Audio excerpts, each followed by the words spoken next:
is the highest of the questions ever been responded to. And that's what President Obama has said about charter schools. And when he was a state senator, he actually led an effort to double the number of charter schools in the state of Illinois.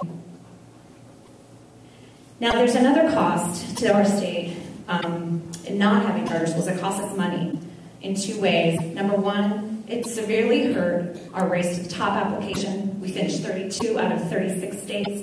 We applied for $250 million and received zero.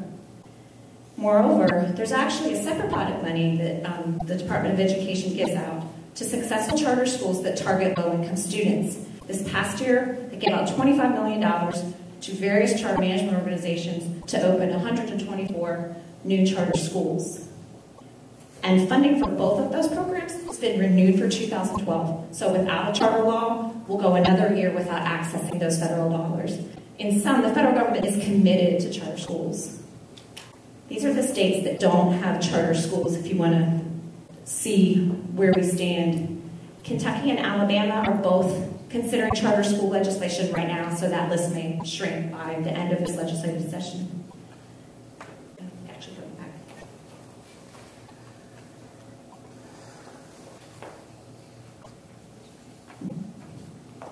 And that's it. Thanks.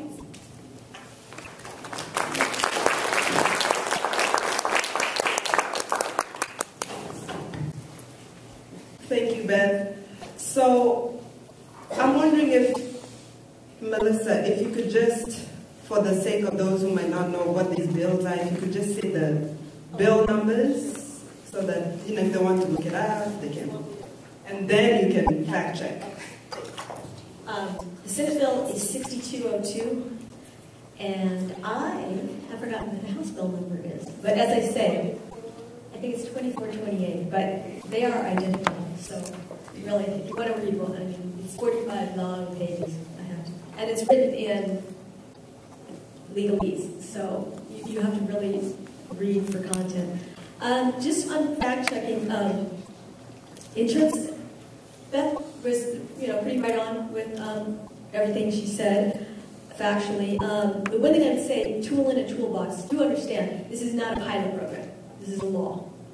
So we are making law here.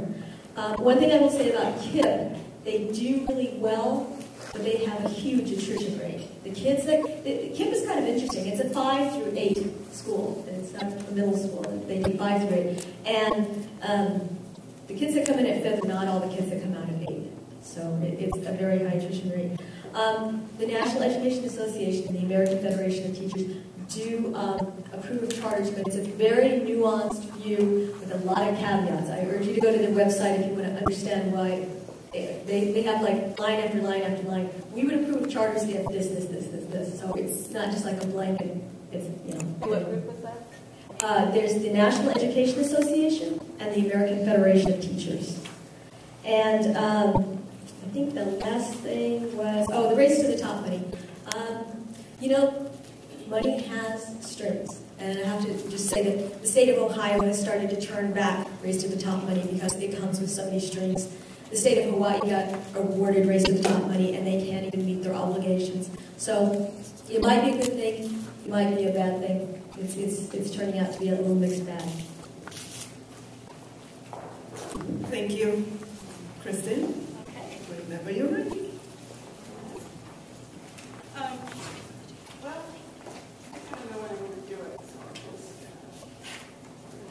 Button to push. So how do I get this microphone here? There we go. Okay. Thank you. Hi, I'm a parent of 2 elementary school kids in Seattle Public Schools. Can you hear me? No? Can you hear me now? Yeah. Okay. I'm a parent of 2 elementary school kids in Seattle Public Schools. Thanks for having me today. Today I'll be giving 5 reasons to oppose charter schools and finish up with an alternative vision for our schools. So first, 5 reasons to oppose them. They don't work as promised. They cause too much teacher burnout and turnover. They are segregating our students and worsening inequities. They have a high rate of closure, and they take away our democratic control over our kids' educations. So first, don't work as promised. This is the Credo study that everybody keeps referring to. And the study does have a lot of different things that it talks about. There are some subgroups of students who maybe do better, some maybe who do worse. One thing is specifically called out, charter schools have different impacts on students based on their family backgrounds. For Blacks and Hispanics, learning gains are significantly worse than that of their traditional school twins. Okay, so overall, students who enroll in charter schools are twice as likely to do worse than better. So there is the argument that high-performing charter schools can be replicated without also replicating the low-performing ones, but I think that's wishful thinking. The high-profile charter schools, like Promise School and KIPP, are also getting a whole lot of private money, dollars that wouldn't be available to every school. KIPP gets $18,000 per student per year, according to Professor Mirren at Western Michigan University, who did a study on what makes KIPP work.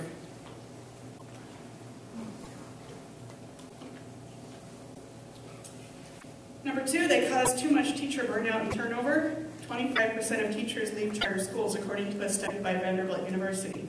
That's because many charter schools have extremely long hours, leading to burnout. It's also because charter schools hire more inexperienced teachers. A related problem is that charter schools hire fewer national board certified teachers and more fast track or alternatively certified teachers. So national board is considered the gold standard for a lot of people, and the OSPI program for addressing the opportunity gap specifically calls out wanting national board certified teachers for Black classrooms and to increase the proportion.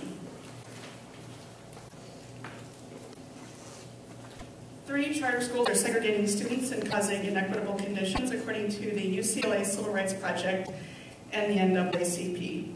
In some places, poor and minority students are being concentrated in underfunded charter schools, while the public is distracted with a smaller number of high-profile, well-funded schools that serve a minority population. In other places, white affluent students are sent to charter schools supplemented by enormous private donations, like Willis in California, which serves millionaires.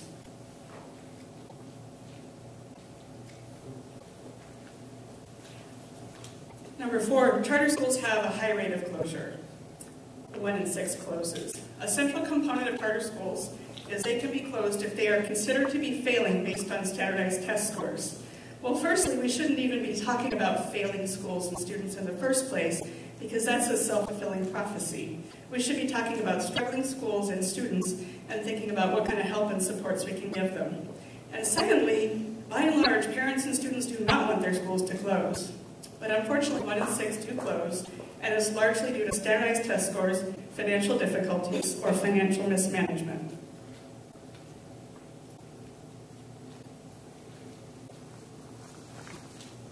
So, my biggest objection to charter schools is they take away democratic control of our schools, giving private interests too much power over the education of our children.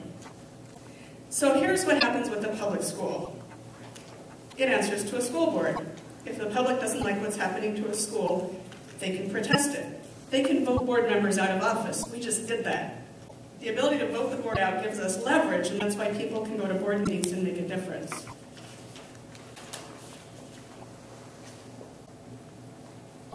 Might need some back-checking help from Melissa here because this gets a little complicated. So this is my understanding. Here's the charter school. They're a bit of a public-private hybrid. They're public because the public can attend them, but the running of the charter schools is private. The bill is actually called Alternative Modes of Governance for our schools. So it answers to a board of directors, which we can't vote out of office, and which has control over hiring, firing, curriculum, and budgeting. That's how it works with standalone charter schools. But the fast-growing trend is for charter schools to be run by education management organizations, EMOs. EMOs are called by many names: charter school networks, charter management organizations, learning management organizations. The list goes on and on. They can be for-profit, which means they can shortchange kids for profit. But even if they are non-profit, they are accountable primarily to the billionaires and corporations that fund them, rather than democratically to the public. So a charter school can contract out the running of a school, hiring, firing, curriculum, and budgeting to an EMO, maybe a national one with an out-of-state board of directors. So the charter school is theoretically held accountable through a contract it signs with a public entity, but that entity can't actually close the